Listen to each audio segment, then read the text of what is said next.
December 13 വിശുദ്ധ Lucy, സിസിലിയിലെ സിറാക്കൂസിലെ കന്യകയും രക്തസാക്ഷിയും.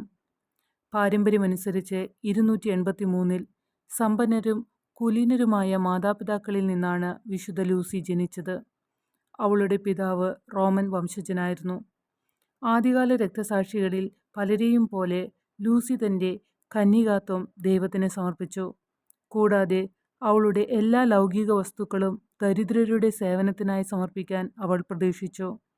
അവളുടെ അമ്മ യൂത്തിച്ചിയ അവൾക്കായി ഒരു വിവാഹ നിശ്ചയം നടത്തി. പക്ഷേ 3 വർഷത്തേക്ക് വിവാഹം മാറ്റിവെക്കാൻ അവൾക്ക് കഴിഞ്ഞു.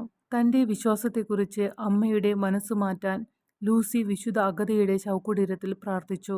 തൽഫലമായി അമ്മയുടെ നീണ്ട രക്തസ്രാവ രോഗം ഭേദമാകുകയും ദൈവത്തിനായി ജീവിക്കാനുള്ള ലൂസിയുടെ ആഗ്രഹത്തോട് അവൾ യോജിക്കുകയും ചെയ്തു.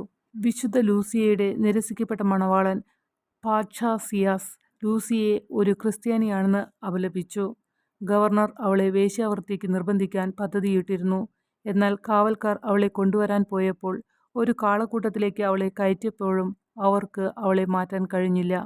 പകരം അവളെ കൊല്ലാൻ ഗവർണർ ഉത്തരവിട്ടു.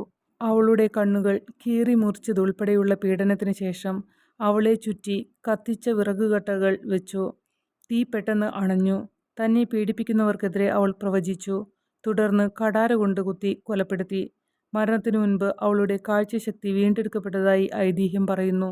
ഇതും അവളുടെ പേരിൻ്റെ അർത്ഥവും കണ്ണുകൾ, അന്ധർ, കണ്ണ് തകരാറുകൾ, മറ്റ് നേത്രരോഗങ്ങൾ എന്നിവയുമായുള്ള അവളുടെ ബന്ധത്തിലേക്ക് നയിച്ചു.